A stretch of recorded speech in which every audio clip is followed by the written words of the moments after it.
C'est devenu un mythe, un genre de père fouettard dont les malfrats parlent à leurs gosses le soir. Fais gaffe, si tu balances papa, Kaiser Soze viendra te Quand je chercher. regarde comme ça, on me voit. Si je regarde comme ça, on me voit plus. On me voit, on me voit plus.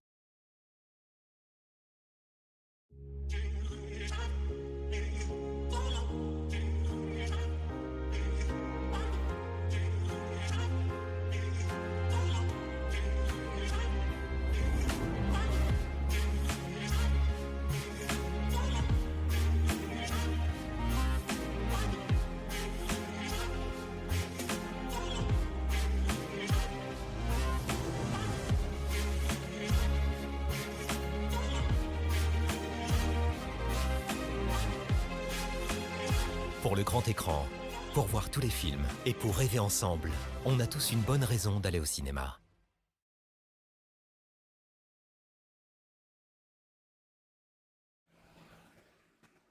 Mesdames et messieurs, bonsoir, bonjour. Bonjour, oui, là, il fait encore jour. Alors, bonjour Kalou, bonjour Michel, bonjour Mastar, bonjour Dextram, j'espère que vous allez tous bien. Je reste en lurk, merci pour le lurk. Dextram vous salue. J'espère que tu vas bien. Non. Non. Il fait chaud. Il fait trop chaud. Non, là, il fait chaud, là. Là, ça tabasse vraiment. Et j'avoue ne pas aimer la chaleur. Donc, en plus, j'ai eu la bonne idée d'aller faire ma marche. Parce que, bon, voilà, hein, faut s'entretenir. Juste avant le stream, j'avoue que même la douche m'a pas forcément bien refroidi. Donc bon, mais c'est l'été, jusque-là, on a été plutôt épargné, enfin au moins dans mon coin. On n'a pas eu un été encore trop chaud, mais là, il y a le retour de bâton. Et c'est vrai que, surtout que je suis au bureau toute la journée où j'ai une clim, donc il y a 24 dans le bureau. Donc comment je vous dire que quand je sors, qu'il y a 35, je prends 11 degrés dans la tête direct. Ça, c'est dur. Mais bon, c'est pas grave, on est là. J'ai mis mon ventilateur en marche et on va se faire l'émission. Il n'y a pas de... Il n'y a pas de souci. Alors, on va commencer par quelques petites news, parce que bon, quand même... une news que... Dans quel sens on les prend? On prend de la plus dramatique vers la moins dramatique, on va dire. Et il faut que je fasse ça. Merci. Ouais, donc je sais pas si vous avez vu, j'ai vu ça là. En préparant l'émission, le réalisateur iranien Saïd Roustahi, condamné à 6 mois de prison pour avoir diffusé un film à Cannes. Alors, qu'est-ce qu'on lui reproche? Le cinéaste de 34 ans a été condamné à 6 mois de prison et à 5 ans d'interdiction de tournée. Il est reconnu coupable de contribuer à la propagande de l'opposition contre le système islamique iranien. Et ça n'a pas été le seul arrêté au cours de cette année. Un tribunal de Téhéran a récemment condamné le célèbre réalisateur Saïd Roustahi, l'un des plus célèbres de son pays, à 6 mois de prison pour la projection de son film Leila et ses frères au Festival de Cannes en 2022. Donc en plus, ils prennent le temps quand même. Hein. Eux, ils font en arrière. Hein. Effet rétroactif, ils y vont. A annoncé mardi le quotidien réformateur iranien Etemad, le producteur du long-métrage Javad Norouzbeghi, écope d'une peine identique. Ils sont reconnus coupables de contribuer à la propagande de l'opposition contre le système islamique.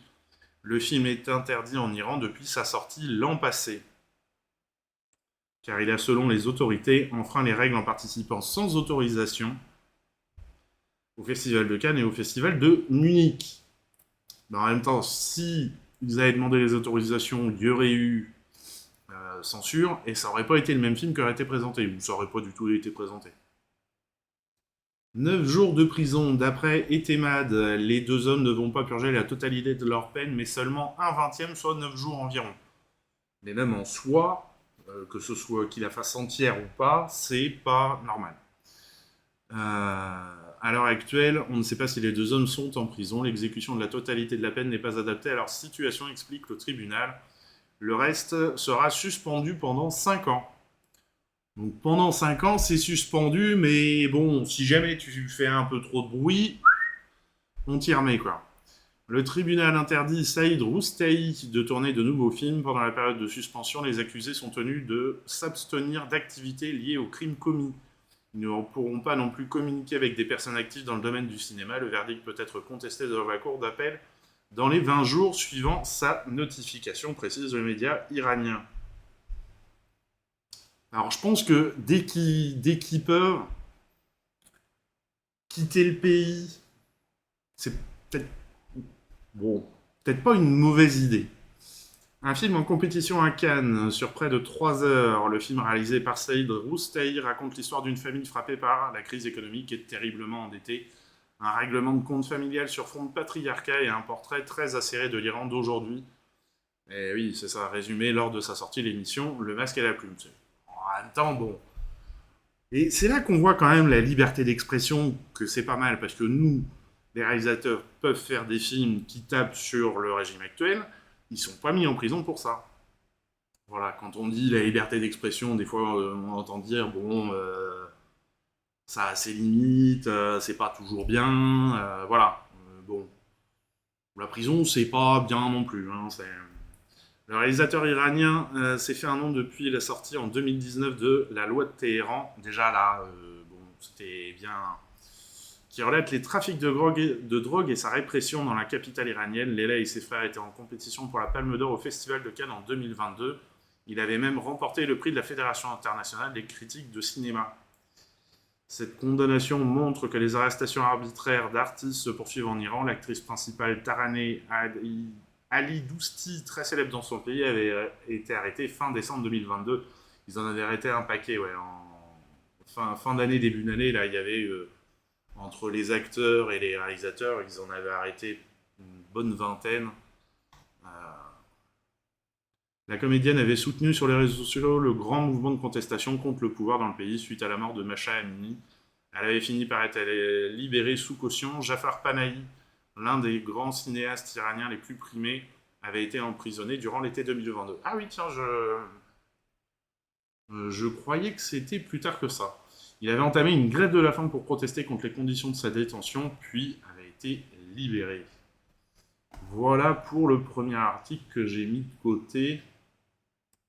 Le deuxième, finalement, on rejoint un petit peu le sujet, puisque là, on se pose la question, Barbie, pourquoi le film est interdit en Algérie? Effectivement, s'il triomphe partout dans le monde, Barbie a perdu son droit de séjour en Algérie. Melty vous explique pourquoi. Qui aurait imaginé qu'une vague rose allait conquérir la planète cet été? La saison estivale 2023 appartient bel et bien à Barbie. Le live-action porté par Margot Robbie et Ryan Gosling enchaîne les records au box-office depuis bientôt un mois. Selon le compte Twitter spécialisé Monsieur le Chiffre, il est même en bonne voie pour dépasser Super Mario, qui avait rapporté 1,35 milliard de dollars pour rentrer dans le top 15 des plus grands succès de l'histoire, devançant notamment Iron Man 3, Fast and Furious, Les Indestructibles 2 ou encore La Reine des Neiges. La poupée Donatelle n'a pourtant pas ses entrées partout. Dimanche dernier, les salles de cinéma algériennes ont retiré Barbie de leur programme sans fournir la moindre raison. Selon des sources bien informées citées par le média 24 heures Algérie, les salles du pays auraient cessé de diffuser le film de Greta Gerwig pour atteinte à la morale. L'Algérie a fini par être gagnée par la polémique sur Barbie à cause de scènes destinées à un public adulte, peut-on lire sur le site d'information TSA. Le film aurait également été retiré discrètement des salles de cinéma pour ses allusions à l'homosexualité. Le ministère de la Culture algérien ne s'est toujours pas exprimé sur ce départ précipité.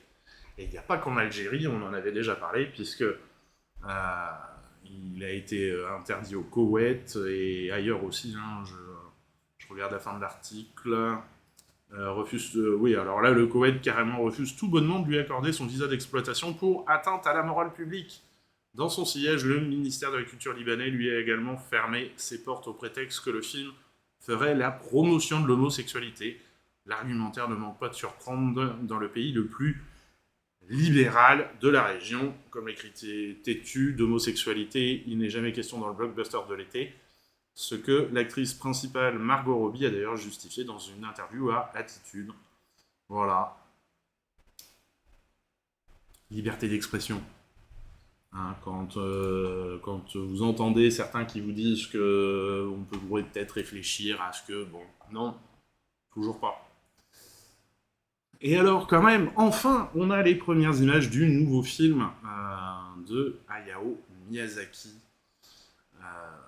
Le garçon et le héros est sorti au Japon sans promo. Alors, c'était la volonté de Miyazaki, et il s'est dit au dernier moment, c'était peut-être une connerie de ne pas avoir fait de la promo. C'est pas un an, on n'a pas moyen de les avoir plus gros, c'est... Parce qu'il y a, je sais plus quel film qui sortait en même temps, et tout le monde parlait de ce film, et personne parlait du dernier film de Miyazaki. Curieux. En même temps, vous annoncez pas les choses, vous faites quelque chose. Bon. Et donc voilà, on a les premières images. Bon, on est clairement dans le... On retrouve la patte de Miyazaki. Hein. Très belles images, un univers assez complexe. Et alors, c'est une nouvelle. Je sais pas si c'est une bonne, une mauvaise. On avait vu dimanche soir que Fast and Furious 12, bon, déjà ça, on va peut-être, croisons les doigts, y échapper. Mais dans tous les cas, a priori, le 11 est financé, tout, Louis Leterrier revient à la réalisation, et on va retrouver Dwayne Johnson aux côtés de Vin Diesel, puisque, a priori, ils se sont réconciliés. Voilà, bon, ils s'étaient embrouillés pour une histoire à la con, enfin bon. Est-ce qu'on a envie de revenir là-dessus? Je sais pas. Si, ils s'étaient embrouillés parce que Dwayne Johnson, selon Vin Diesel, suait trop. Voilà. Bon. Alors du coup, j'ai pas lu l'article parce que, bon, voilà, le titre m'a fait rire, quoi, c'est tout. Mais je sais pas du coup s'il a trouvé une solution à sa sudation. Enfin voilà, toujours est-il que Dwayne Johnson va revenir dans le prochain Fast and Furious. Oh si, j'ai failli l'oublier celle-là, dis donc. Vous savez qu'en ce moment ils sont en train de refaire Disney. On passe chez Disney.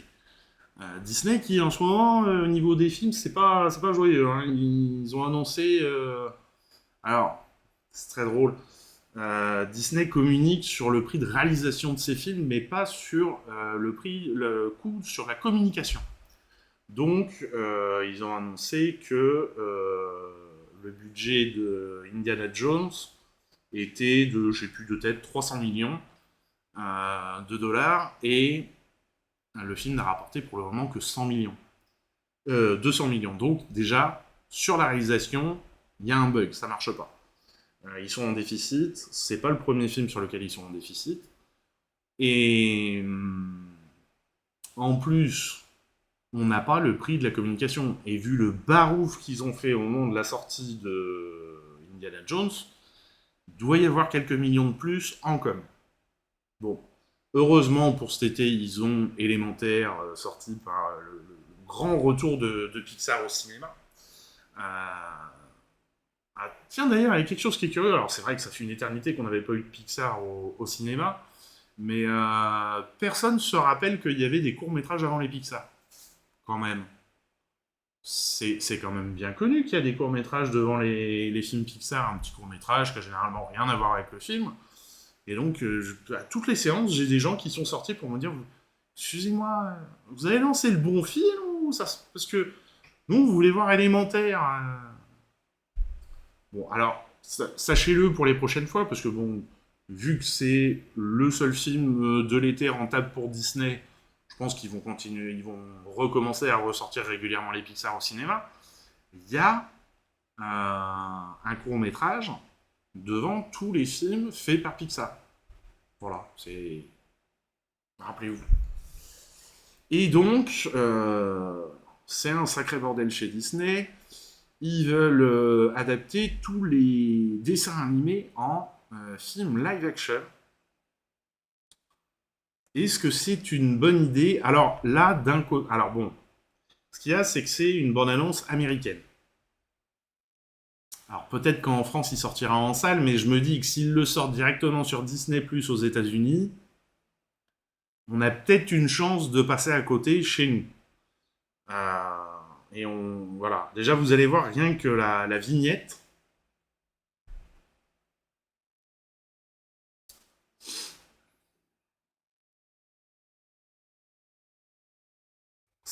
Ça donne envie, hein. C'est... Ce que je vous propose, c'est de regarder la bande-annonce parce que ça donne encore plus envie.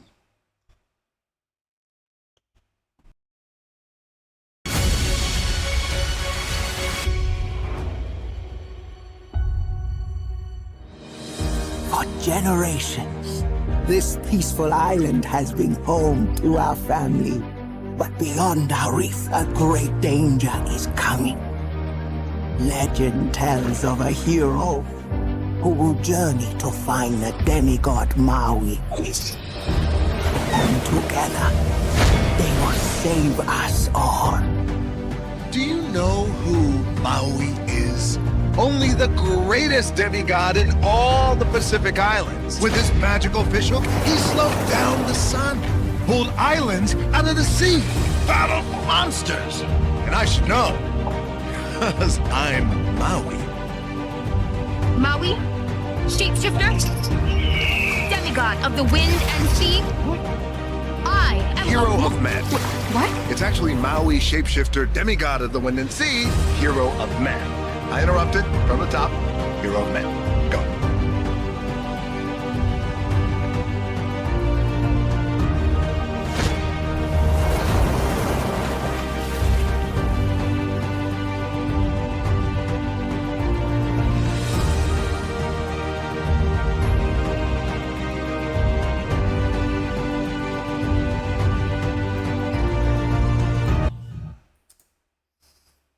Voilà, c'est...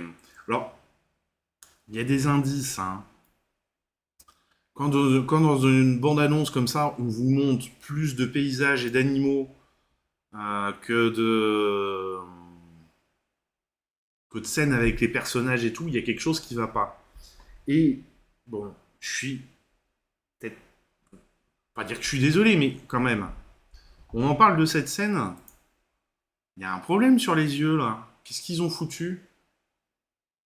Alors pour le coup, c'est pas du dessin animé, d'accord, mais normalement les yeux, ça... Jusque-là, The Rock, il a jamais eu de... les yeux de travers. Bon, c'est... très curieux. Mais bon, Disney, en ce moment, ils sont un peu... voilà, ils sont... je sais pas, désespérés... Enfin, si vous aviez vu, ça a été très drôle, parce que quand le Covid est arrivé, que toutes les salles du monde ont fermé, ils ont viré leur PDG qui s'occupait du cinéma, pour prendre un nouveau PDG qui allait développer Disney+. Sauf que Disney+, ne prend pas comme ils voulaient que ça prenne. Et donc, ils se sont dit, zut, qu'est-ce qu'on fait? En gros, ils investissent à perte sur Disney+, pour le moment. Et donc les salles de cinéma ont commencé à reprendre, ils ont commencé à tester, voir une ou deux sorties de salles, les gens revenaient, tout.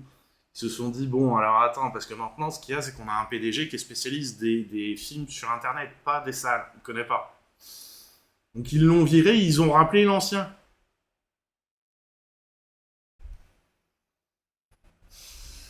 Alors l'ancien, il a dit, ok, moi je veux bien revenir, mais il a fait un bon jet de mentir-convaincre. Il a dit, moi, je veux 5 fois plus. Et puis à Disney, ils ont dit, bon, bah d'accord. Voilà. On ne sait plus où s'arrêter. Bon. En même temps, ils ont acheté, il n'y a pas si longtemps que ça, pour 6 milliards de dollars, la 20th Century Fox. Donc, est-ce qu'on a envie de les plaindre parce qu'ils perdent du fric, parce qu'ils font de la merde? Non. Non, non. Bon, allez.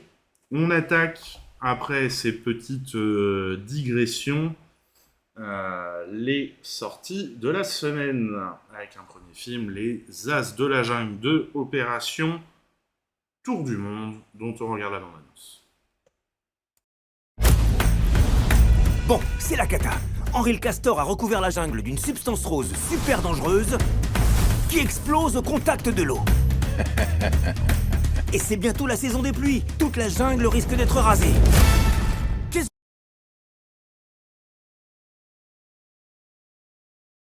que vous avez contre les trucs rasés? C'est moche les trucs rasés. Pour sauver la jungle, les As vont partir autour du monde. Pas de temps à perdre, on y va. Il faut aller par là. Ça fait une trotte quand même. J'ai soif moi. L'eau est peut-être empoisonnée. Il faut pas en boire une seule goutte. Miguel va avoir très soif. Pour mener à bien votre mission, vous allez devoir vous rendre dans l'un des pires endroits de la planète. Comment ça, un des pires endroits? Oh, on circule là, il y en a qui bossent. Ça fait 1 heure qu'on attend. Vous trouvez pas qu'ils ont l'air d'être un peu à cran dans le coin? Les As de la jungle sont de retour. Avec toujours plus de kung-fu. Je te prends quand tu veux au kung-fu, panda. Toujours plus de bananes. Miguel peut avoir banane. Et voilà, des bananes congelées. Pour le moment, je peux pas faire mieux que ça. De rien, Miguel. Et toujours plus de fun. Chaque plan a ses embûches. On va se cracher. Ses obstacles. Attention à la vague. Et les nôtres, ce sont eux. Les As de la jungle. Les As de la jungle 2, Opération Tour du Monde. Attention. Voilà. Si vos copains continuent à hurler comme ça, ils vont déclencher une avalanche. Hé les gars, arrêtez de crier. Ah oui, arrêtez de crier. Au cinéma le 16 août.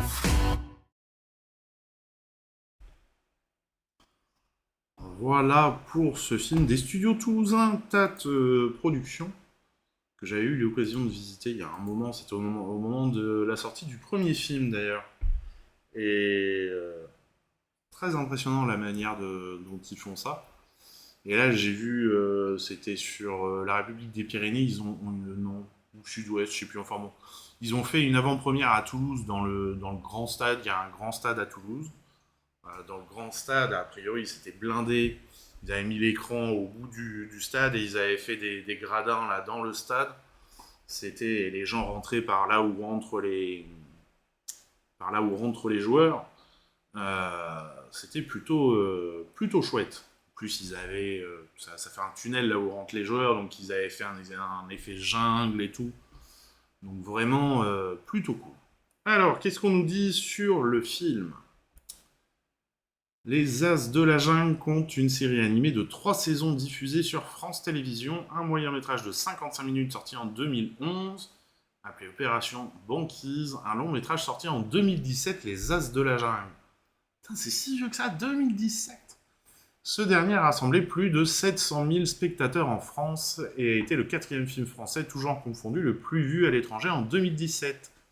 Les réalisateurs Laurent Bru, Yannick Moulin et Benoît Sommeville confient. On peut dire que les As de la jungle ont fait du chemin et ça fait une trotte quand même. Maurice le pingouin tigre s'est réconcilié avec sa mère Natacha, la tigresse avec qui il a pu renouer des liens. Gilbert le tarsier et Patricia la chauve-souris se sont avoués leur amour et ont rencontré leurs familles respectives.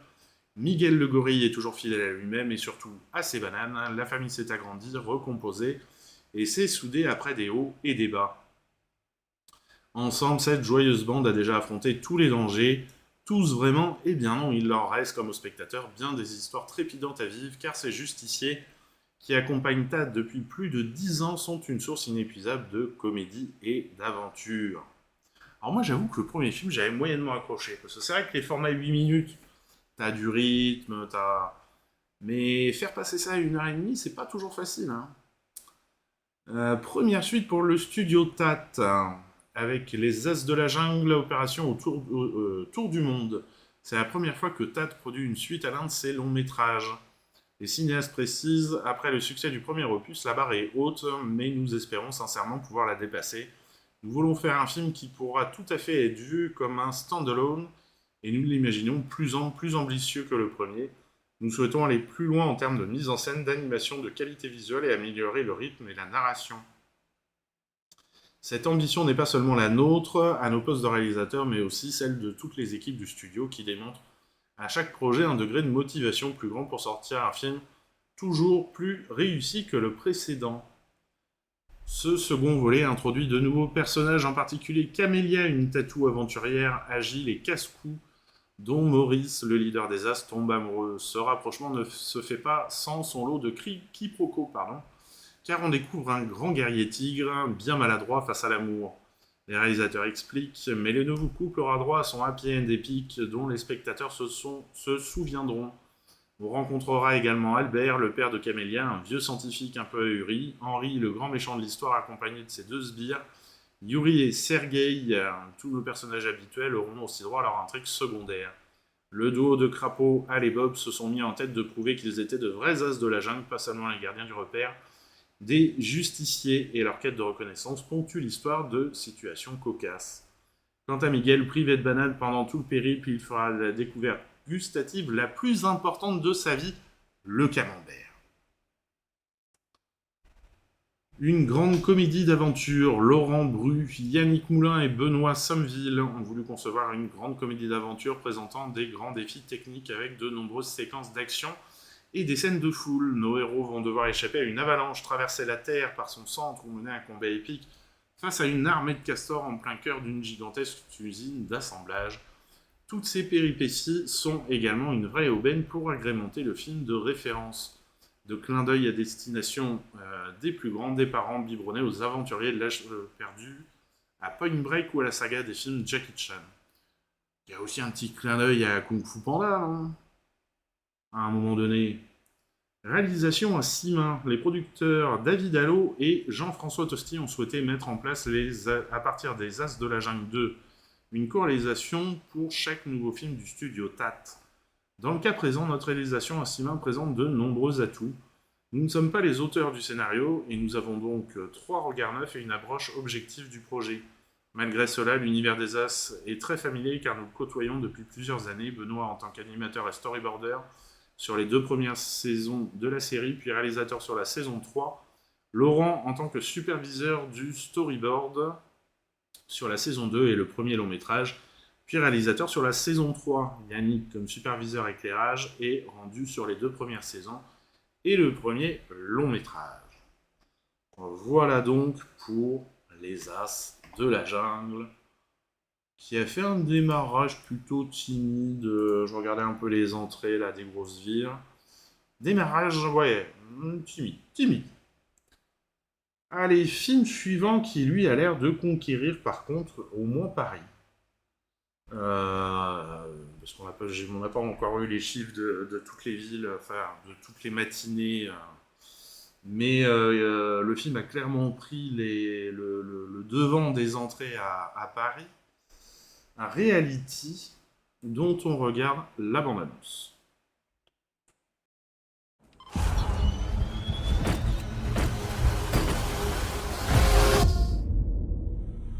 Look, you've had a good career. I think you just messed up. I think you might have been angry about what's going on. Reality. Were you surprised to see us today? This is my partner. What partner? Wally Taylor. Hey, how are you? We have a search warrant for your house. Oh my goodness, okay. Would you like to see it? Yes, please. 125 pounds, you guys. Flatter me. That was on your driver's license. That's right. Okay, well, I lied. Don't we all? Reality. What if I said that you printed out classified information? That document has made its way outside of NSA. I think you know a lot more than what you're telling us at this point. Look, I'm here. Reality. Reality. Reality. Reality. Reality.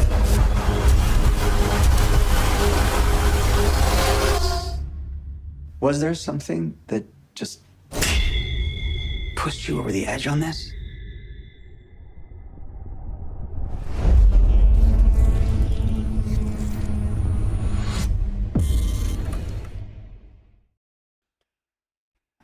Alors, la bande-annonce donne envie, mais moi, il y a une question con qui me vient à l'esprit en regardant ce film. Est-ce qu'on peut vraiment s'appeler Reality? C'est dur à porter comme nom, quand même, non? Alors, qu'est-ce qu'on nous dit sur le film? Mise à jour de Genshin Impact, mais qu'est-ce qu'on s'en fout? Touk. Reality, le premier long-métrage réalisé par Tina Satter, à qui l'on doit plusieurs pièces de théâtre. Le thriller, inspiré par l'histoire vraie de la lanceuse d'alerte et ex-salarié d'un sous-traitant de la NSA, Reality Winner. Eh ben oui, on peut donc s'appeler Reality.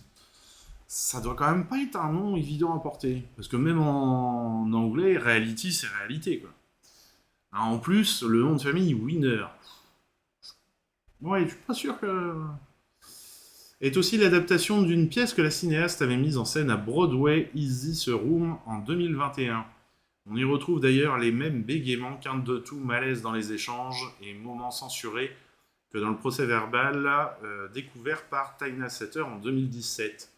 Dès que j'ai lu ce document, je me suis dit qu'il y avait là matière pour un film. D'un côté, c'est un document administratif du FBI, mais de l'autre, il s'en dégage une force étonnante. Il raconte le parcours de Reality et évoque ce moment qui a bouleversé sa vie. C'est un document fascinant parce qu'il révèle littéralement la manière dont les personnes concernées par cette affaire cherchent à communiquer. Je me suis dit que le film serait d'autant plus fort qu'on tenterait de restituer la réalité de ce qui s'est passé. Mais qui pour le rôle-titre? Sydney Sweeney, vu dans les séries à succès The White Lotus, Euphoria et The Handmaid's Tale, incarne Reality Winner, cette jeune femme qui se tient constamment sur ses gardes tout au long de l'interrogatoire musclé. La comédienne précise, à mes yeux, Reality Winner est emblématique de la jeunesse américaine de 2017 et se révèle comme une somme de contradictions à la fois physiquement et à travers ses actes. La réalisatrice poursuit, sur le plan émotionnel, Sydney avait le sentiment de comprendre Reality, et j'ai vraiment senti qu'elle la comprenait en effet. Elle s'était totalement investie dans le personnage en découvrant le scénario. J'ai été fasciné par son étrangeté, sa drôlerie et son côté très sombre. Reality est pétrie de toutes sortes de contradictions intéressantes qui déjouent les préjugés que l'on peut avoir sur l'identité féminine, les anciens membres de l'armée et la génération X. Pour se préparer au rôle, Sydney Sweeney s'est plongée dans le procès-verbal et a étudié les intonations de Reality et s'est entretenue avec celle-ci via Zoom et SMS. Pour créer l'environnement de Reality, Tina Satter a collaboré avec le chef opérateur Paul Yee pour élaborer le style visuel du film. La difficulté consistait à utiliser le langage du cinéma pour accentuer la tension et les émotions qui traversent Reality, tout en rappelant aux spectateurs qu'il s'agit d'événements réels. Je souhaitais vraiment qu'on découvre non seulement l'environnement de Reality, mais aussi qu'on saisisse sur le plan visuel et sensoriel les états d'âme de la jeune femme pendant qu'elle subissait cet interrogatoire, note la réalisatrice. Pour pointer les moments surréalistes de l'interrogatoire, Tina Satter a notamment utilisé des explosions de couleurs pour mettre en valeur les parties caviardées du document, ou littéralement supprimer les personnages d'une scène. Au cours d'une séquence particulièrement étrange où les agents évoquent le poids du chat de Reality, leur élocution est ralentie. Pour que le résultat soit cinématographique et captivant, il fallait ponctuer le film par des ruptures de ton, sinon ce ne serait qu'une longue conversation filmée. On voulait plonger dans les recoins secrets de l'interrogatoire et montrer des éléments qui ne figurent pas sur le document du FBI, même si par moments on en filme des extraits.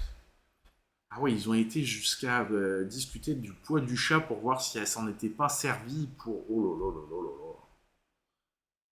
Josh Hamilton, qui campe l'argent Garrick, pilotant l'interrogatoire, avait vu la pièce de Tina Satter lorsqu'il s'est vu proposer le rôle. Il s'est préparé en étudiant des vidéos d'interrogatoire et en cherchant à mémoriser le moindre bégaiement, la moindre quinte de tout, la moindre hésitation du texte d'origine. L'acteur se rappelle, on n'a pas souvent, voire jamais l'occasion de travailler une langue comme celle-ci. Il s'agit parfois d'un sort de charabia ingénieux qu'aucun scénariste ne pourrait inventer. Ces apartés en apparence inoffensifs étaient en réalité de redoutables techniques d'interrogatoire, destiné à manipuler la personne interrogée. Et c'est vrai qu'on peut provoquer des choses comme ça. Visée idéologique, Taina Satter est restée en contact avec les proches de la véritable Reality Winner pendant l'écriture de la pièce et du film, et depuis la sortie de la prison de Reality Winner en 2021. Celle-ci et la réalisatrice communiquent régulièrement par Zoom. Reality, sa mère Billy Winner Davis et sa sœur Brittany Winner m'ont toujours encouragé dans ma démarche artistique dès le départ. Je leur dois énormément. Et comme l'intelligence et l'humour de Reality ressortent du procès-verbal, tout comme ses failles profondément humaines, ma volonté de rester fidèle à ce portrait de Reality les a touchés et leur a plu. On pénètre dans la pièce d'un appartement un samedi après-midi dans l'Amérique de 2017. Je souhaite que le public découvre cette histoire car c'est passionnant de voir comment fonctionne le gouvernement. Alors, tu fais ça en Iran, t'es zague direct. Là, foutu d'avance.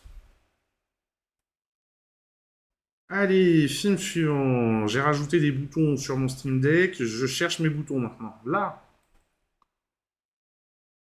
Film suivant, La Bête dans la jungle. Film très particulier.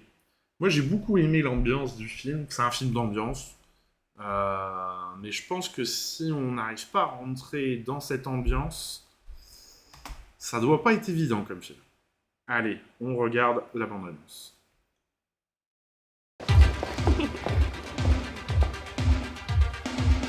En fait, elle s'appelle comment cette boîte? Elle n'a pas de nom. C'est la boîte sans nom.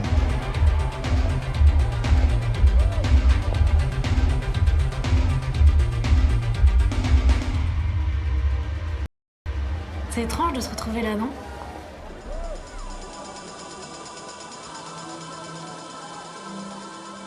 Samedi prochain, je serai ici, comme tous les samedis. Comment c'est possible que t'aies pas d'amis, toi? Tu crois vraiment qu'on peut partager des choses avec des gens?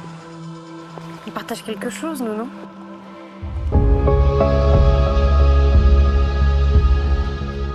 Elle était longue, la semaine. Tu peux pas le lâcher pour une fois? C'est mon ami. 1986. Tu l'as? Faut tenir, tu m'entends? Faut résister.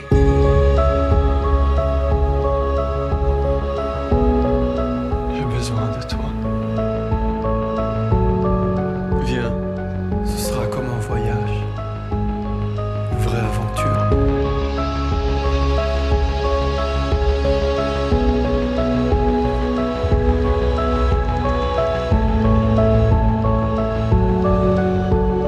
J'ai un secret.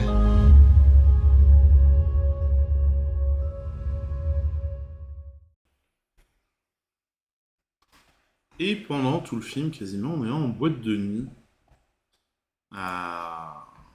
Et on voit l'évolution de la société au travers de ces deux personnages qui attendent un événement particulier qui va complètement bouleverser leur vie. Et... Enfin, moi j'ai vraiment accroché sur ce film. C'est très particulier, mais voilà.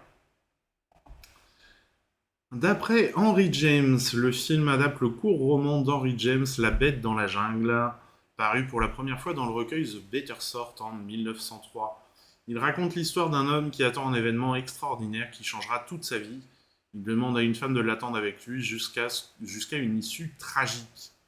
Pour Patrick Chia, l'histoire de ce couple a la force d'un mythe. Elle nous rappelle notre condition d'être humain, toujours tiraillé entre le présent et le rêve, la réalité et le fantasme. Hanté depuis longtemps par ce texte qui parle de passer à côté de sa vie, le réalisateur a eu envie de le porter à l'écran, car cette tension-là entre présent et fantasme, vie réelle et vie rêvée, a aussi à voir avec le cinéma. Le réalisateur décrit l'histoire de la bête dans la jungle comme à la fois très simple et très mystérieuse. C'est vrai. Il ajoute « C'est quoi la bête ? Quel est ce danger qui rôde autour d'eux ? Qu'est-ce qu'attendre une autre vie, passer à côté de sa vie ? Dans le roman, c'est limpide et en même temps quelque chose nous échappe. Je mentirais en disant que j'ai entièrement compris le roman. On fait des films justement parce que quelque chose nous frappe, nous émeut, et qu'on ne saurait nommer ou expliquer. Il a pris soin de l'écriture au tournage, en passant par le montage, de conserver le mystère de son récit, sans tenter de l'expliquer à tout prix, et en ça, bravo, c'est réussi. Un jeu en retrait. Tom Mercier incarne John, un personnage qui ne vit pas sa vie et passe à côté d'elle. Le réalisateur revient sur la manière dont il l'a dirigé. Tom doit jouer quelque chose de très complexe car son personnage a peu d'outils narratifs ou psychologiques pour évoluer.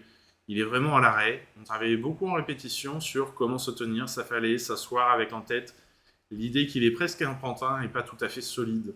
C'est très physique ce qu'il fait, même si ça se voit peu à l'image. Et c'est marrant parce que paradoxalement, il passe à côté de sa vie, mais en même temps, il devient le mythe de la boîte de nuit.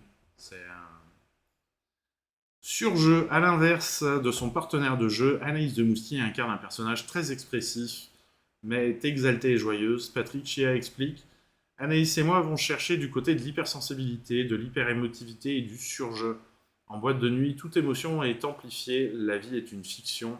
Cette question de la fiction et de la réalité, du surjeu et de la nudité, je l'abordais avec tous les comédiens, comme si au bout de l'artificialité, de l'exagération, de l'exaltation propre à la nuit, nous devions de nouveau nous-mêmes. »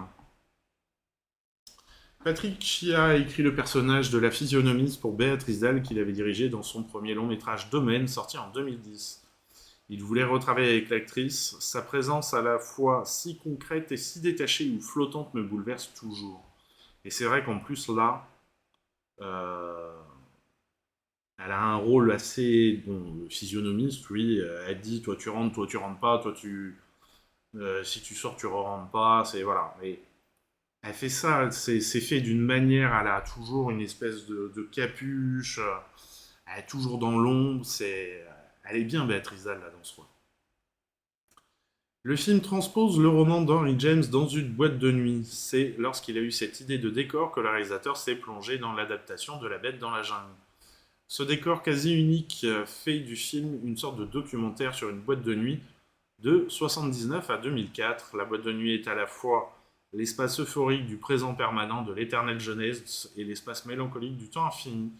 Parce qu'en dehors du réel, du quotidien, c'est un théâtre où on rêve la vie plus qu'on ne la vit. C'était donc l'espace idéal pour mettre en scène l'histoire de May et John qui se sont enfermés dans leur quête de l'absolu. Voilà. Et ça, c'est typiquement... Là,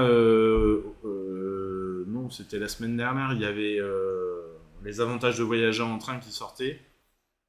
Et c'est typiquement le genre de film où je peux comprendre, même si moi j'ai passé un très bon moment devant le film, je peux comprendre que les gens, que les spectateurs ne partagent pas mon avis, parce que c'est vrai que c'est des films où il faut accepter de se laisser porter,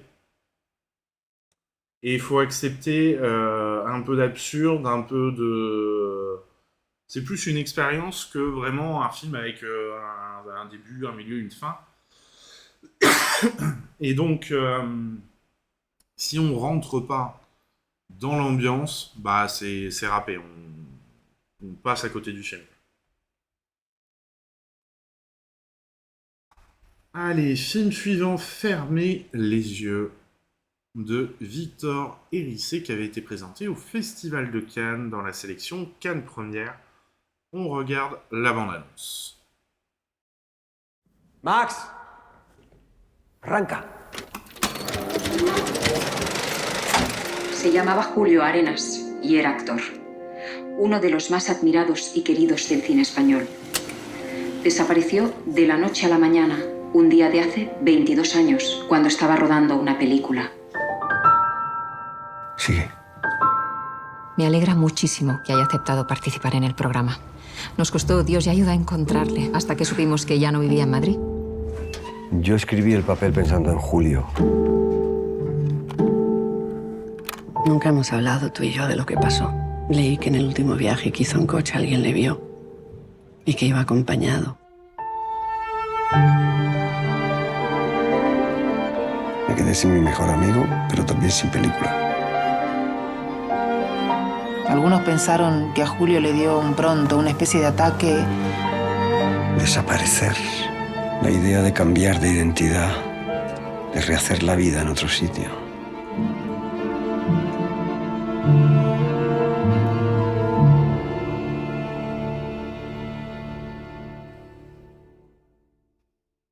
Très belle musique sur cette bande-annonce. Alors, qu'est-ce qu'on nous dit sur le film? Bah, pas grand-chose, hein. Donc, a été présenté à Cannes Première, ça on l'a dit au début. Note d'intention, avec Fermer les yeux, Victor Erice explore l'identité et la mémoire. Il s'est autant nourri de son vécu que de son imagination pour élaborer son film. En ce sens, Fermer les yeux mettra en relation deux styles différents.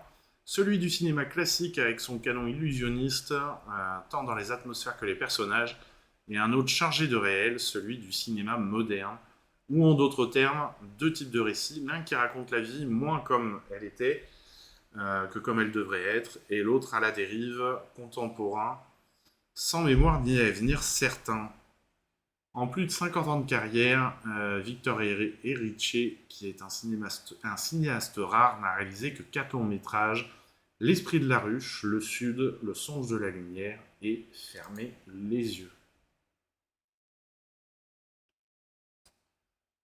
Je regarde les affiches parce que des fois les noms ne me parlent pas forcément, mais les affiches oui.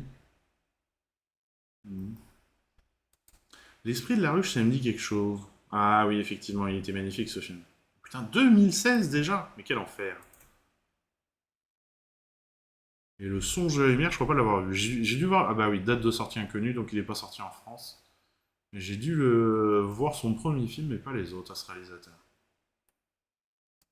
Allez, on change d'ambiance, on accélère un peu le mouvement avec ce prochain film. C'était pas ça qu'il fallait faire, c'était ça. Qui est vraiment un très grand film. Un très grand film, puisque quand j'ai appelé le distributeur pour le sortir, moi, avec les cinémas avec lesquels on travaille, on s'était dit, bon, pourquoi pas, c'est la fin de l'été, il n'y a plus grand chose, on a les As de la jungle qui sortent, les Tortues Ninja, mais on n'a pas pour les plus grands, donc pourquoi pas tenter de prendre ce film. Donc on téléphone au distributeur, tout content, et là le distributeur nous dit, surtout, ne prenez pas ce film. Voilà. Alors déjà, quand le distributeur vous dit ça, c'est que c'est mal barré pour le film. Hein. Il n'y croit pas du tout. Et bon, alors merci, merci à notre programmatrice qui nous a conseillé d'attendre avant de le sortir et de voir les entrées qu'il allait faire.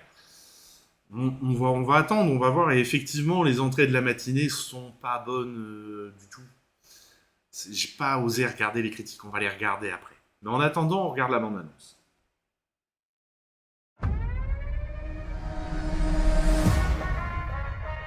Ok, je vais voler. Ouais, on y va. Allez! Il faut que tu l'obliges à réagir. Comment tu veux... Oh, toi, t'es un génie. Oui, je sais. Qu'est-ce que j'ai dit?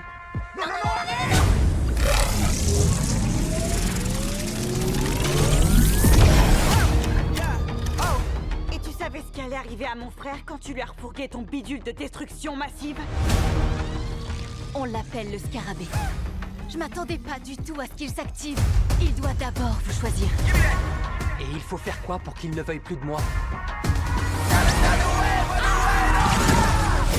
Hôte validé. Qui a dit ça? Vérification système dans 3, 2... Hôte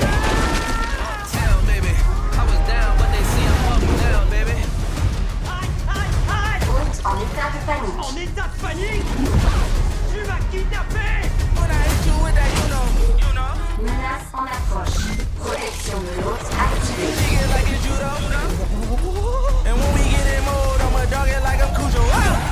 Menace éliminée. Je suis désolé! Qu'est-ce que le gouvernement va faire quand il saura qu'un petit Mexicain a ce type de technologie militaire? Nous allons changer le monde grâce au pouvoir du scarabée. Il n'appartient qu'à moi. Attention! Oh, il est de mauvais poil. Mais écoute-moi! Tu t'es trompé de gars! Je suis personne! Je te jure! Le monde doit être protégé. J'ai un arsenal à disposition. Fais-toi plaisir! Prends-en de la graine, Jaime. Tout ce que tu peux imaginer, je peux le créer. Ouais, ça me plaît.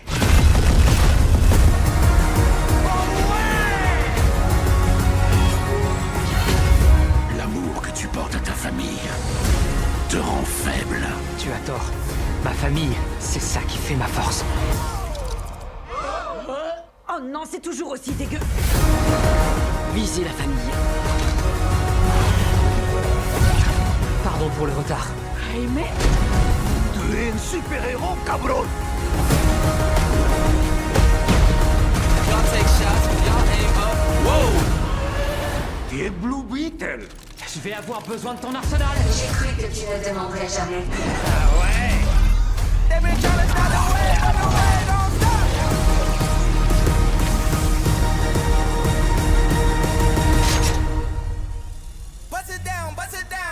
Nana? On ferait mieux de s'éloigner.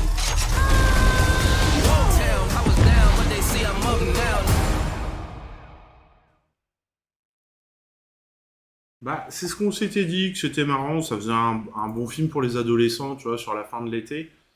Alors par contre, la bande-annonce, on est d'accord, est extrêmement longue, et j'ai l'impression qu'on a tout le film dans la bande-annonce. Le film fait que 2 heures.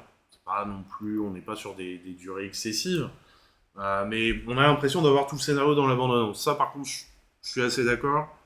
Et alors, est-ce que ça tourne pas un peu trop en rond à se taper dessus, peut-être?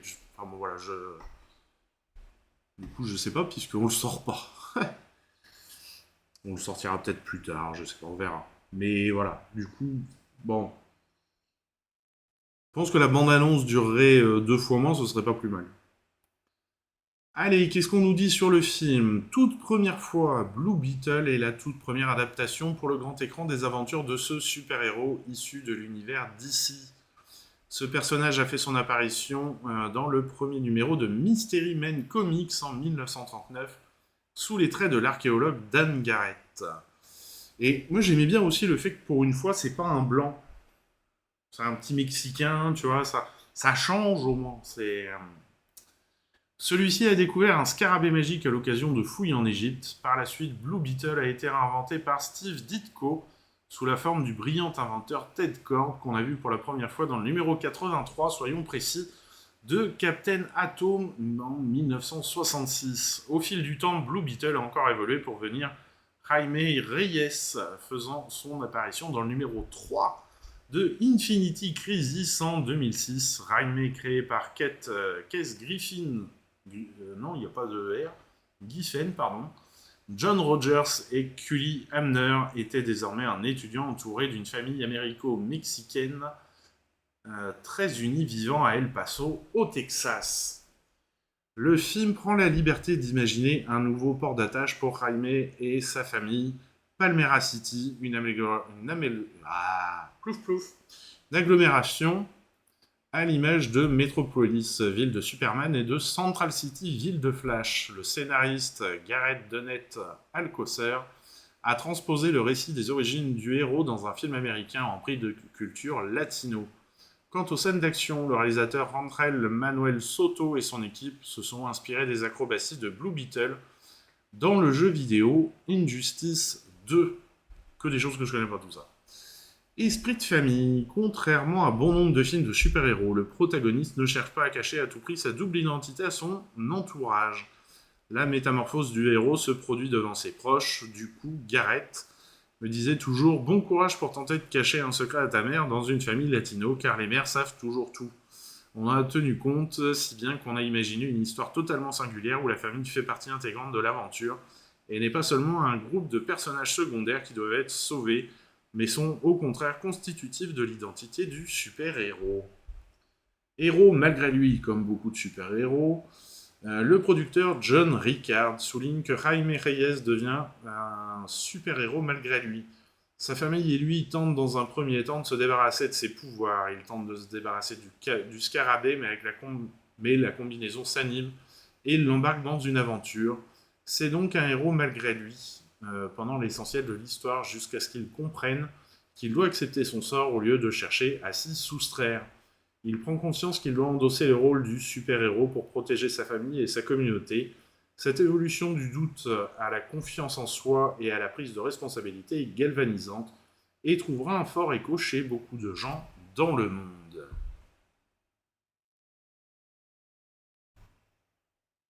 La mise en valeur de la culture et de la communauté latinos. Pour le producteur John Ricard, Blue Beetle est un film important pour la communauté latino. Alors, c'est comme quand j'avais vu que la communauté afro-américaine s'était emparée de... Black Panther en disant... c'est notre... Non, quand même, les gars, il y a un peu de fierté. Il y a d'autres choses que ça pour représenter les communautés et faire dire que c'est des bonnes communautés et pas que des méchants, quand même, j'espère. Parce que, bon... Le succès du film pourrait contribuer à briser le plafond de verre pour de nombreux futurs réalisateurs latinos. Tous ceux qui ont participé au film, acteurs, techniciens, scénaristes, réalisateurs, ressentent le poids de cette responsabilité. Et nous... Ah ouais, non, ok, c'est pas ce que je pensais. Et nous étions résolus à raconter l'histoire la plus captivante possible, puis à la faire connaître au plus grand nombre, au plus grand monde, et à laisser notre empreinte dans l'histoire du cinéma avec Blue Beetle. Ouais, là c'est plus dans le genre, dans le mode... regardez, nous aussi on sait travailler. Palmera City est la toute nouvelle ville de l'univers DC créée pour Blue Beetle. Elle est colorée et high-tech avec des touches futuristes. Évoquant Miami, c'est une ville extrêmement évoluée au style futuriste dont l'esthétique se part de néons colorés et d'hologrammes. Le producteur Zev Foreman. Alors c'est marrant parce que autant tous les autres ont des noms de latinos, mais lui, les producteurs, on remarque, n'ont pas les noms de latinos. Je sais pas si on a la tête de ce brave monsieur. Non, on n'a pas sa tête. Mais bon. Ils vont pas tout lâcher comme ça non plus. Hein. À un moment donné, quand on échangeait avec le studio, ils nous ont dit que ce serait judicieux de faire une légère entorse à la BD, de situer l'intrigue non pas à El Paso, comme dans les albums, mais dans une ville spécifique à Blue Beetle, comme Metropolis pour Superman ou Central City pour The Flash. On a adoré cette idée, la ville est soudain devenue plus éclatante, plus colorée. La fabrication de la combinaison a soulevé de nombreuses questions au sein de l'équipe, car il existe plusieurs versions de ce costume dans les comics. Il était essentiel de concevoir une tenue réaliste et tangible que Xolo Maridueña allait pouvoir enfiler. Il a fallu 9 mois de développement, 500 croquis pour la mettre au point avec la collaboration d'Iron Head Studio à Los Angeles. Chaque élément de la combinaison du Blue Beetle a été conçu sur mesure pour correspondre à la perfection au gabarit de Xolo Maridueña. Elle a été fabriquée en latex, y compris les parties peintes à la main et celles en matière imprimée conçues à partir de spandex extensible dans tous les sens. Ainsi, le costume n'était pas trop lourd et ne freinait pas les mouvements. Quant au tissu, il a été imaginé pour évoquer un motif inspiré par les extraterrestres, et chaque élément a été soigneusement élaboré pour faire écho à la nature hors du commun de la technologie extraterrestre du scarabée. C'est Xolo Maridueña, un comédien vu dans la série Cobra Kai, qui enfile le costume de Jaime Reyes / Blue Beetle. Un rêve qui devient réalité pour lui. C'est un véritable rêve. Le seul mot qui me vienne à l'esprit est surréaliste, et d'aussi loin que je me souvienne, Jaime Reyes est le plus grand super-héros latino de l'univers DC. Quand j'étais plus petit, ma mère était une grande fan de BD et je crois qu'elle m'a transmis cette passion. C'était un rêve de jouer ce rôle et de me glisser dans la peau de ce personnage. Les auteurs utilisent le terme « animaux » pour décrire le courage de Jaime Reyes. Le comédien George Lopez commente « Quand on est issu d'une famille qui ne vous encourage pas forcément beaucoup, l'animaux, c'est ce qui vous permet de mener vos propres combats, de vous lancer dans vos propres projets, et parfois de s'exprimer haut et fort. On a tellement l'habitude que les autres s'expriment en votre nom. L'animal, c'est cette capacité de s'exprimer haut et fort alors que personne n'est là pour vous. » Ok, j'ai pas très bien compris le concept, mais... Ouais, ils ouvrent leur gueule, quoi. Le scarabée, alias Kajida, est une relique d'une ancienne biotechnologie extraterrestre. C'est un scarabée de la taille d'une main et l'un des objets les plus puissants de l'univers. Le scarabée, dès lors qu'il a choisi un autre, lui octroie une combinaison à la fois organique et technologique et un lien symbiotique transforme celui qui endosse le costume de Blue Beetle. C'est la chanteuse américaine d'origine mexicaine Becky G qui prête sa voix à Kajida en version originale. Blue Beetle a été tourné à Atlanta et dans ses environs, y compris au Atlanta Metro Studio. Oui, bah c'est Atlanta, quoi. L'équipe s'est aussi rendue à San Juan, à Puerto Rico, pour enrichir les paysages du film et filmer des sites historiques marquants. Clin d'œil et différence avec les comics.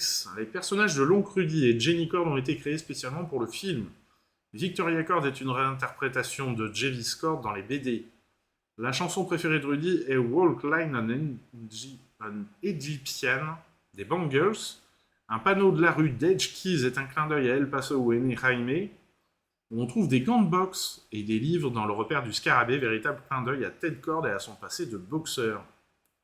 Le film a été développé initialement pour HBO Max avant d'avoir droit à une sortie en salle. Et c'est Sharon Stone qui a été envisagée pour le rôle de Victoria Cord avant d'être remplacée par Suzanne Sarandon. Peut-être pas un mauvais choix qu'elle a fait là pour le coup.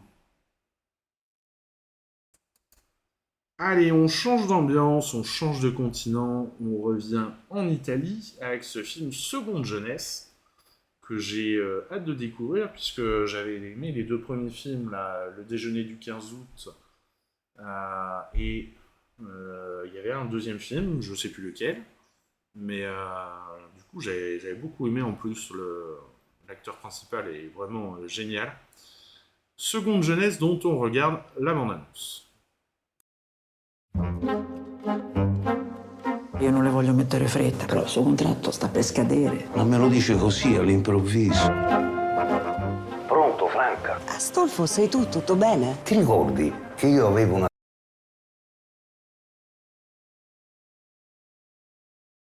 una casa al paese? Ancora gamba questo? Chi sei? E questa è casa mia. Da quanto tempo ci stai? 6, 7, 8 anni. Ma che è sto muro? Questo era il salone di casa mia. E questo stava già così quando sono arrivato.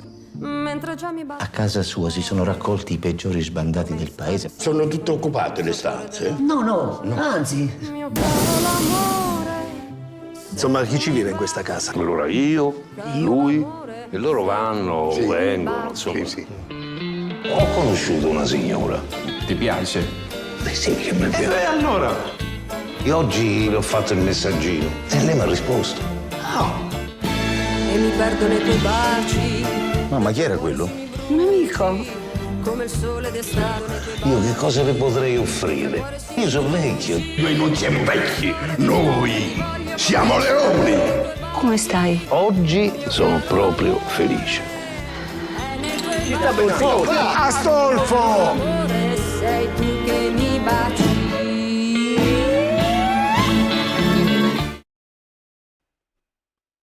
Voilà, c'était Citoyen du Monde, le deuxième film.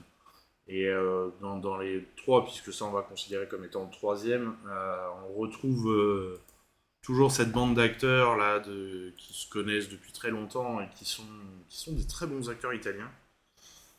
Donc ça fait plaisir de les retrouver au fur et à mesure des années et des films. Alors, qu'est-ce qu'on nous dit sur le film ? Contrairement au précédent long-métrage réalisé et interprété par Gianni Di Gregorio, c'est la première fois que ce dernier incarne un personnage qui ne porte pas son prénom. C'est aussi la première fois que l'action ne se situe pas à Rome. J'avais envie de sortir un peu des films de Gianni, du schéma du quartier, je ne suis pas si sédentaire dans mon esprit, donc cette fois j'ai bougé. Pas de beaucoup, 40 km seulement, mais pour moi il s'agit d'un voyage historique. Effectivement, dans le précédent film, ah non, c'était peut-être pas lui, mais un de ces personnages qui était même quasiment jamais sorti du quartier dans lequel il était né. Et à chaque fois qu'il arrivait à la porte du quartier, il y avait une belle porte à Rome, quoi, belle porte cochère. Il s'arrêtait et puis il disait non, moi je vais pas plus loin, on sait jamais. Souvenir. Gianni Di Gregorio a puisé dans ses souvenirs pour Seconde Jeunesse. Il possède une maison dans un petit village des Abruzzes où il raconte avoir passé les 3 meilleurs mois de sa vie. Un groupe de personnes avait fini par se former, 4 vieillards, L'un faisait les courses, l'autre les cuisinait, puis on jouait aux cartes, les œufs frais arrivaient, on fumait, on buvait une bouteille de vin. C'était comme une taverne. Gianni Di Gregorio dirige et donne la réplique à Stefania Sandrelli, vue notamment dans Le Conformiste, et nous nous sommes tant aimés. Stefania Sandrelli est une figure mythique pour moi, pour tout le monde, c'est un mythe. J'espérais tellement qu'elle accepterait ma proposition, et puis elle a lu le scénario et elle l'a adoré. Elle est arrivée avec une énergie juvénile, pratiquement l'esprit d'une jeune fille, raconte le réalisateur et comédien. Paris relevé, le réalisateur avait peur de traiter de l'amour chez les seniors. J'y pensais probablement depuis des années, j'ai fait des films où il y avait des petites histoires d'amour, mais surtout en rêve. Au lieu de cela, cette fois, je ne sais pas pourquoi, avec insouciance, comme un fou, j'ai osé le faire et cela me rend très fier. J'ai écrit le scénario pendant le premier confinement au milieu d'une tristesse totale. Voilà donc pour cette comédie italienne, digne descendante des grandes comédies italiennes telles de Dino Risi par exemple. Et on passe au film suivant, qui est un court-métrage de quelqu'un dont on n'a pas l'habitude de le voir faire des courts-métrages. J'ai tourné ça comme ça, puisque c'est le dernier film de Pedro Almodovar, qui a été présenté donc au dernier festival de Cannes. On regarde la bande-annonce.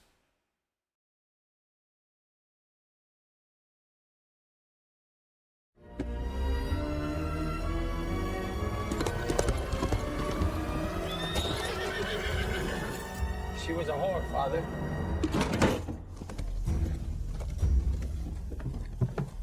A woman was found killed in town.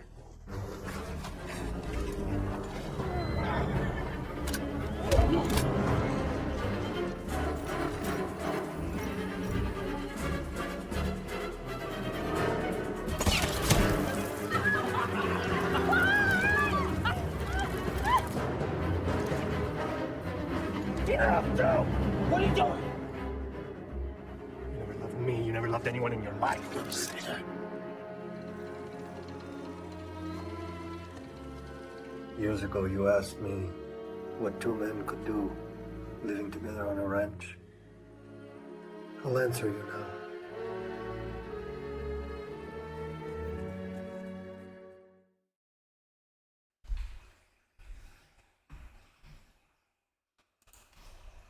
Hop. Et donc, qu'est-ce qu'on nous dit sur ce film ? Western et homosexualité. Pour Pedro Almodovar, Le secret de Brokeback Mountain est le film hollywoodien qui narre avec le plus de justesse l'histoire de deux hommes qui s'aiment et qui en parlent. Toutefois, les amants dans le film d'Ang Lee sont des bergers. Par conséquent, il n'appartient pas au genre du western. Ouais, c'est bon, ils gardent des moutons au lieu des vaches. Pourquoi ils ne pourraient pas garder des moutons, les cow-boys ? Franchement. Le réalisateur précise, il y a des westerns avec des personnages gays non déclarés comme L'homme au colt d'or d'Edward Dmytryk, dont le scénario est parsemé d'indices sur la relation passionnée des deux protagonistes, Anthony Quinn et Henry Fonda, mais aucun des deux n'en parle, bien que leur relation soit l'un des axes du film. Cela fait pas du film de Dmytryk un western étrange ou un western dont le scénario est mal écrit. Ouais, du jugement là. Le film ne peut se comprendre que si les deux héros sont amants, mais ce mot n'est jamais prononcé. Peut-être un peu dur le monsieur là quand même, le film de Dmytryk là. Alors attends, c'est quoi ? L'homme au colt d'or. C'est quelle année ça ? Peut-être remettre les choses un peu dans leur contexte. 1959. Déjà qu'il ait fait un truc, un film, où c'était évoqué un peu fortement, parce que si je me rappelle bien, c'est quand même un peu fortement, dans un Hollywood qui était très patriarcal, misogyne et centré sur les personnages de mecs, c'est déjà quand même plutôt pas mal d'avoir réussi à faire ça. Quand même un peu recontextualiser les choses. Et en plus, à l'époque, c'était la grande époque de l'autre, là, qui était une enflure finie, là. qui a fait la chasse aux communistes, aux homosexuels et tout, je trouve que c'est déjà osé qu'il ait réussi à faire ça, quoi.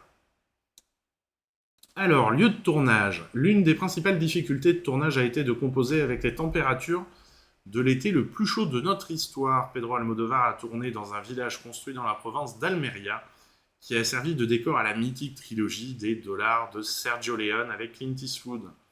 Le cinéaste précise, avec le temps, cela remonte à plus de 50 ans, le lieu a gagné en authenticité. Il est à présent vieux et couvert de poussière, le côté artificiel de ce qui, 50 ans auparavant, était un décor de cinéma construit quelques semaines avant le tournage, a disparu. C'est vrai que c'est pas très loin de chez moi, ça, j'ai jamais poussé là-bas. En même temps, c'est le désert, il y fait chaud, quoi. Aucune tentation anachronique. Quoique, l'hiver, ça reste l'Espagne. C'est pas le Qatar ou je sais pas quoi. L'hiver, il fait peut-être bon dans ce désert. En ce qui concerne les décors, Pedro Almodóvar a respecté les règles du genre sans succomber à une quelconque tentation anachronique, à l'exception de la chanson du début qui donne son titre au film avec la voix de Caetano Veloso et le visage angélique de Manu Rios. Pour le choix des tableaux des murs des deux décors principaux, Pedro Almodóvar a eu recours à des artistes de l'époque. Chez le shérif Jake, il y a plusieurs tableaux de Maynard Dixon, l'un des premiers artistes, si ce n'est le premier, qui ont peint des paysages de l'Ouest américain, avec des Amérindiens et des cow-boys. Cela a été une vraie découverte pour moi. Son œuvre a des couleurs inhabituelles pour l'époque, qui la rapproche du pop art et parfois de l'impressionnisme. Il y a aussi un portrait de la comédienne Lily Langtry, très célèbre au début du XXe siècle, qui a tourné dans un film muet, et qu'Ava Gardner incarne dans Juge et hors-la-loi avec Paul Newman. Il ajoute l'autre grand artiste qui apparaît sur les murs du ranch est Georgia O'Keeffe, dont un paysage mexicain est accroché au-dessus du lit de Sylvia.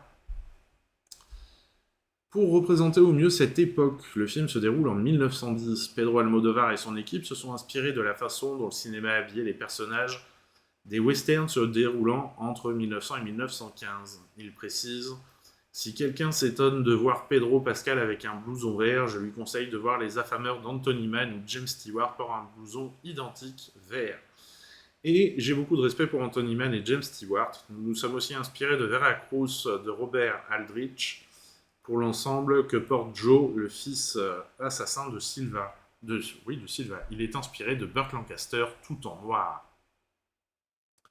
Pour le shérif Jake, qui porte des costumes avec gilet et cravate texane, Kirk Douglas a servi de modèle. Il incarne un shérif dans Le Dernier Train de Gun Hill, ou un joueur de cartes dans Règlement de compte à Hockey Corral, tous deux de John Sturges. J'ai eu beaucoup de westerns pour éviter les anachronismes et je dois dire que les tenues masculines ont très peu changé. Le shérif est toujours le personnage le plus élégant, habituellement en costume, gilet, chemise et cravate texane. Le tissu du gilet était le seul élément qui permettait une certaine fantaisie avec des dames assez moirées. Ok. Voilà donc pour ce court-métrage. Et on passe au film suivant, on change d'ambiance là, avec le film suivant.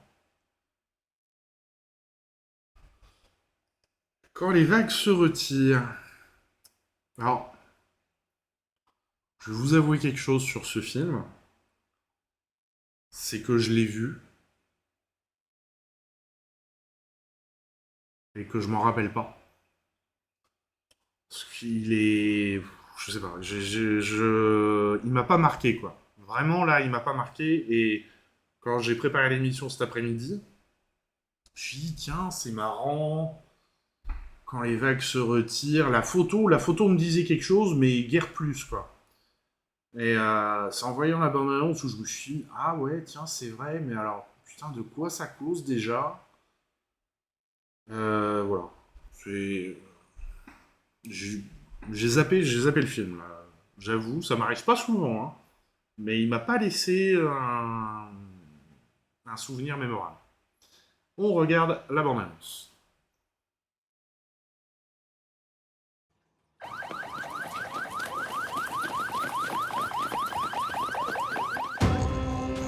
Nung lalong panahon ng pulis, walang kanyang buhay Simula nung masungkot siya sa massacre.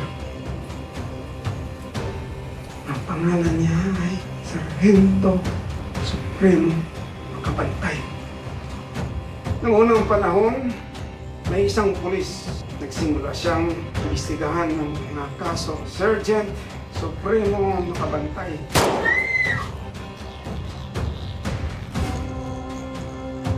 Sa kanya sa tita. Kaya mag-ingat ka.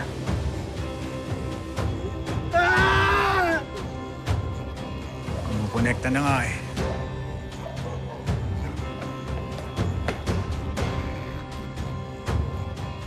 Kinuha mo lahat, Hermes!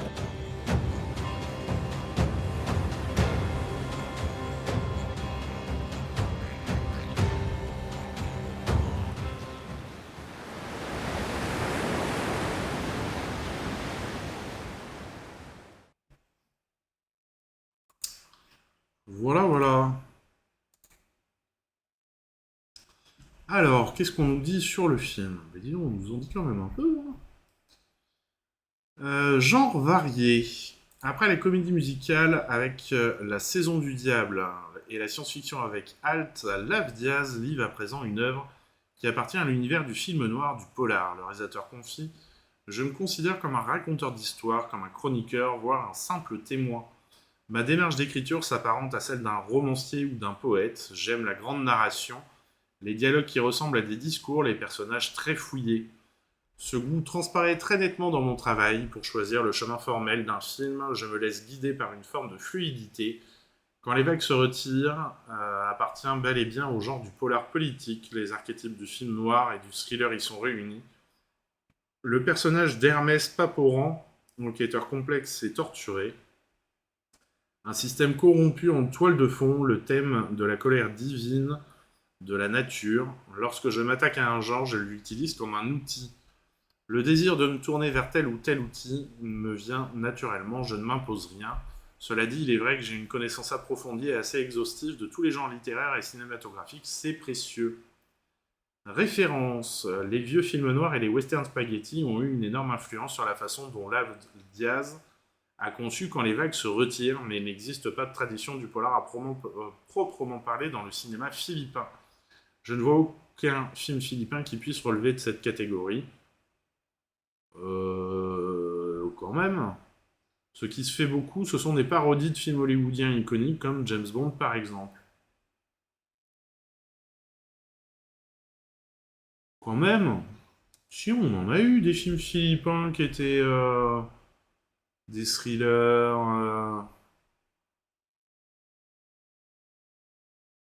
Alors je vais pas retrouver les noms là, mais on en a eu, oui. Contexte réel. Le contexte politique dans lequel se débat Hermès est bien réel. Il s'agit de celui des meurtres perpétrés par l'administration de l'ancien président des Philippines, Rodrigo Duterte, à la tête du pays de 2016 à 2022. Carrément, lui, il organisait les meurtres. Des milliers de Philippins innocents ont été assassinés dans le cadre d'un programme intitulé Opération Tokang, qui fut menée comme une véritable guerre des drogues. Les photos montrées dans la première moitié du film sont bien réelles. Ce sont celles du photojournaliste Rafi Lerma. Ces images représentent une immense inspiration pour le film. Il a été un témoin direct de ces atrocités. Le but ultime du cinéma de Lav Diaz est d'approcher au plus près de la réalité. Il a ainsi tourné les scènes qui se déroulent à l'école de police en décor réel dans une école nationale de police. Il se rappelle, la plupart des figurants ici sont des étudiants en criminologie. Cet environnement ne m'était pas tout à fait inconnu car l'un de mes grands-pères travaillant dans la police, et lorsque j'ai débuté le journalisme, le sujet des violences policières est le premier que j'ai eu à traiter. Au cours de cette enquête, j'avais rencontré un certain lieutenant Hermès Paporan, qui a donné son nom à l'un des personnages principaux. Le nom Hermès n'est d'ailleurs pas lié à la mythologie grecque.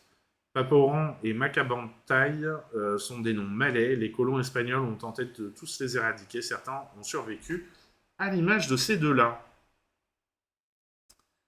Le film a été tourné en 16 mm, le réalisateur précise. Ce n'était pas prévu, le 16 mm est arrivé à la manière d'un visiteur surprise. Un jour, un ami réalisateur m'a dit qu'une caméra 16 traînait paresseusement sur une de ses tables de travail. Il m'a demandé l'air de rien si cela m'intéressait de l'utiliser pour un prochain projet. Heureuse coïncidence, puisque j'allais enfin entreprendre le tournage de Quand les vagues se retirent après l'avoir repoussé pendant plus de 5 ans. Le réalisateur travaille avec le comédien Ronnie Lazzaro depuis ses débuts. C'est un grand ami, il me connaît très bien pour avoir déjà joué dans Naked Under the Moon, Evolution of Filipino Family et les 2 livres d'Eremias, raconte le réalisateur.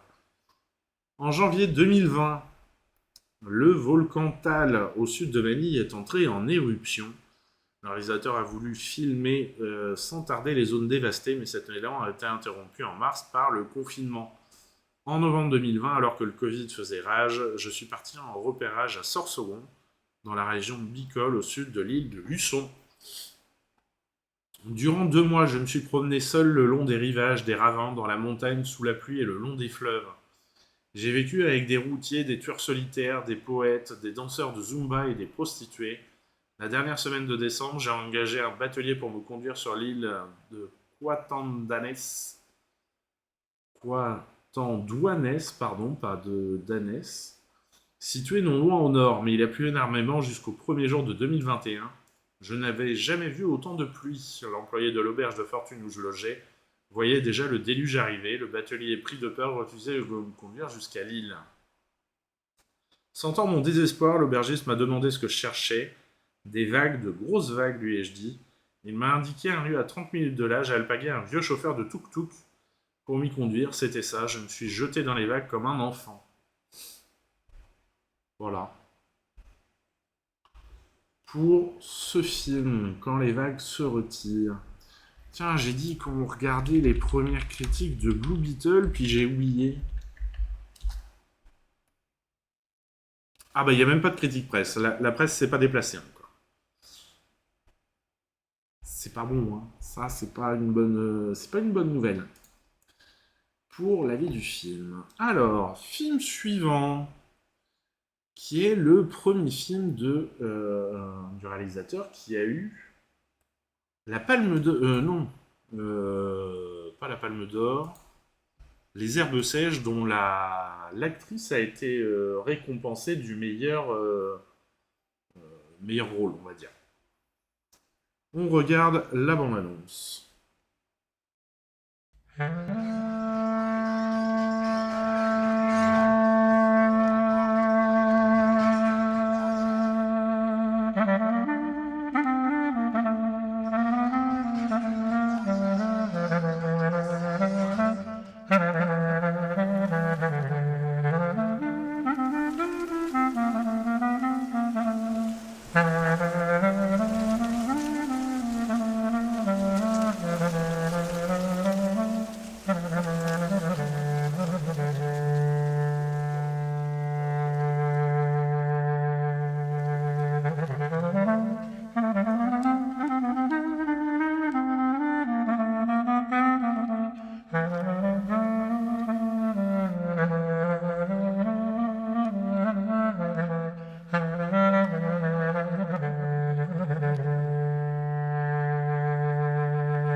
Voilà, très beau, oui.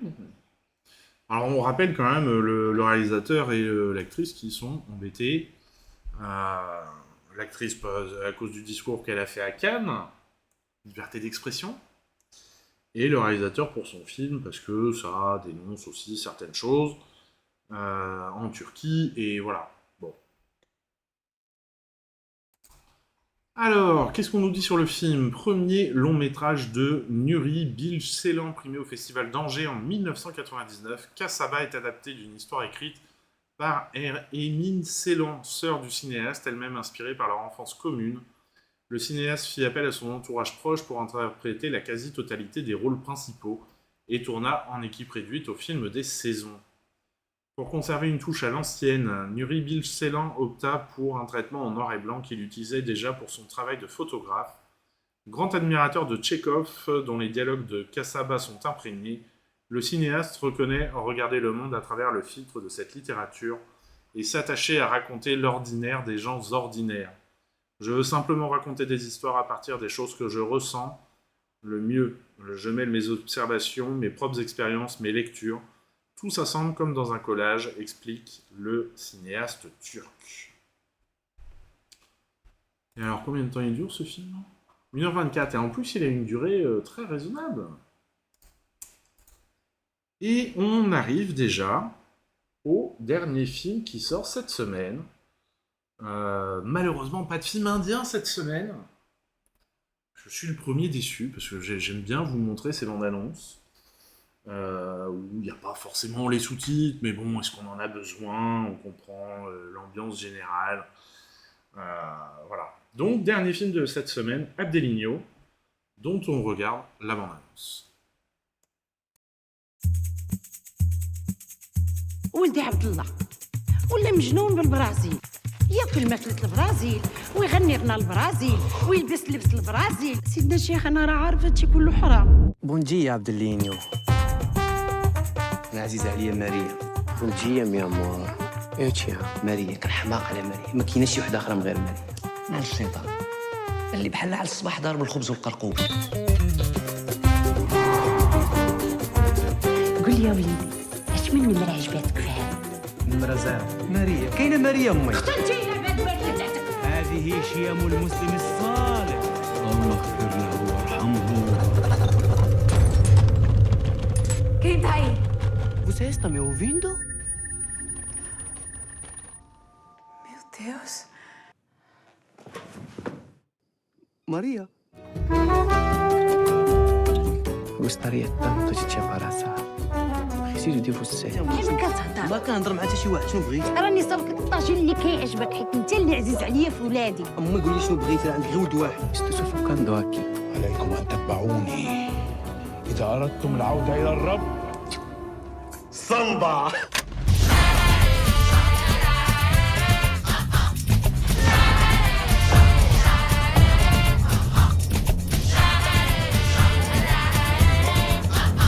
فيق أبدليني اللي لداخل. فيق فيك البرازيل.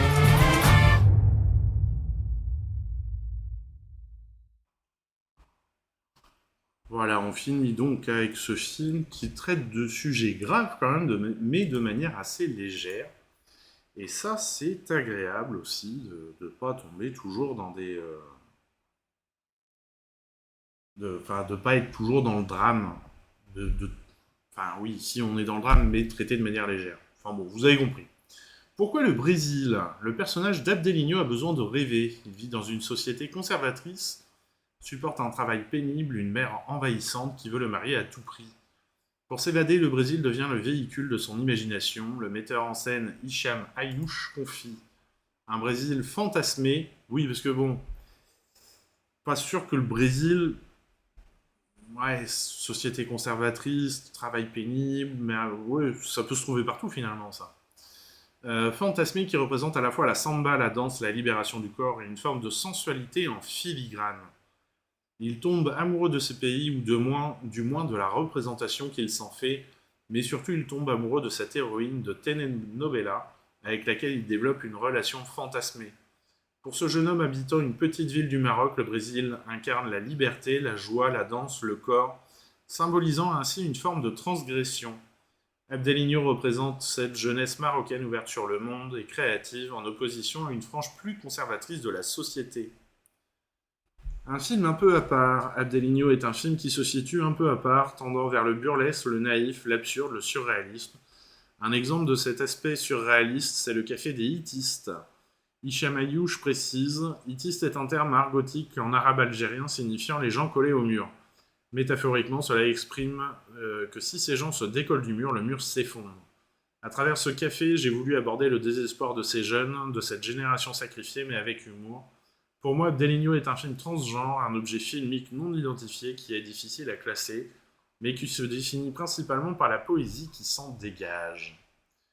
Hicham Ayouch a utilisé des éléments 3D qui sortent totalement de ce qu'on peut voir habituellement dans les films africains ou arabes. Il note « Le film embrasse plusieurs genres, alliant comédie, Moment de drame et poésie, c'est un conte, une fable contemporaine auquel j'ai souhaité ajouter des éléments poétiques visuels par le biais de ces effets spéciaux marqués. Et ça, c'est très réussi. Il y a également une forme de réalisme magique que l'on retrouve dans les romans de Gabriel García Márquez ou Vargas Llosa, deux auteurs qui m'inspirent beaucoup. Mon objectif était de traiter des sujets de société sérieux, mais toujours avec légèreté, en adoptant une forme de décalage par rapport à la réalité. Abdelinho et pour Hicham Ayouch, une ode à la liberté d'expression, au droit de rêver, un cri en faveur de l'émancipation d'un pays emprisonné par la religion et une morale de plus en plus oppressante. Et ça, c'est réussi. Le film soulève également la question de l'identité, comment affirmer son jeu dans une société qui repose sur le nous, comment parvenir à être soi-même tout en étant intégré dans sa famille et la société, le refus d'Abdelinho de se marier sans amour, simplement pour être comme tout le monde, illustre cette volonté de créer sa propre identité en s'affranchissant des carcans et des figures imposées, raconte le réalisateur. Et voilà pour cette semaine du 16 août. On est déjà le 16 août, la mi-août est passée. On n'a jamais été aussi près de Noël, n'est-ce pas? Alors, j'espère qu'il y a des films qui vous auront plu. Et ça se voit que c'est août, hein, parce que il n'y a pas grand monde en stream. Il y a un peu tôt aussi, c'est vrai que d'habitude on finit un peu plus tard. Et ben je vais vous mettre un peu de musique, l'écran de fin, et puis on va se quitter comme ça. Hein. Mesdames et messieurs, merci d'avoir été là pour cette émission. Ça se voit que c'est août aussi, il y a un petit peu moins de films. Hop, on choisit une musique. Oui, voilà, c'est bien ça. Je vous souhaite une très bonne soirée. Soyez curieux, n'oubliez pas d'aller au cinéma et d'aller voir les films. Ah mince Monsieur Calou. Eh ben oui, j'ai fini. Ça se voit que c'est août, tu sais, il y a moins de films qui sortent, du coup l'émission est un peu plus courte. En tout cas, j'espère que tu vas bien. Qu'il fait pas trop chaud, parce que nous, on douille un peu là-dessus. Et non, bah, pas de souci, pas de souci. Je sais que tout le monde ne peut pas être tout le temps là. Hein. T'es présent très souvent, quasiment tout le temps même. Donc, merci à toi pour le soutien. Et pas de souci, le replay sera disponible. Ça va bien, bon bah si ça va, c'est le principal. T'as eu le temps de sécher parce que j'ai vu une vidéo où vous étiez trempés. Littéralement trempés, toi et Hérétique. Donc j'espère que t'as eu le temps de sécher depuis. Allez, belle soirée, à plus tard en vocal. Qu'est-ce que je voulais dire d'autre? Je reprends. Soyez curieux, allez au cinéma pour voir aussi des films que les médias généralistes ne parlent pas. C'est important de les soutenir aussi. Bonne soirée!